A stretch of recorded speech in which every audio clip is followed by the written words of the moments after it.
और ये डिंगी 6 इंची दिले ডিঙিটো 15.5 ইঞ্চি প্লাস 1 ইঞ্চি বেশি তাৰ বডিটো কিমান আছে 37 ইয়াৰ বডিটো 37 তাৰ কোকালটো কিমান আছিলে 38 চাৰিবাৰ কৰিলে কিমান 9.5 ইঞ্চি হ'ল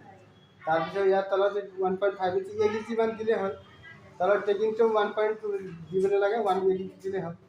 1 ইঞ্চি 2 ইঞ্চি দিলে 5 ইঞ্চি দিব আৰু টেকিংৰ দীঘলটো ইয়াতে 3.5 ইঞ্চি ইমান দিব এইফালৰ পৰা এইফালৰ পৰা 4.5 ইঞ্চি 5 ইঞ্চি আৰু এটো 3.5 বাৰু 3.5 ইঞ্চি ঠিক আছে তাৰপিছত এটো আদিটি পানি 3 ইঞ্চি হৈ যাব 3 ইঞ্চি হলে বহল 6 ইঞ্চি হ'ব 2.5 ইঞ্চি ডিঙিটো ডাউন আৰ্মছটো ডাউন কাটি থালৰ ডিঙিটো কটা থাকিলে যে এটো ডাউন দিব নালাগে আৰু এটো কটা নাথাকিলে এটো ডাউন দিব লাগে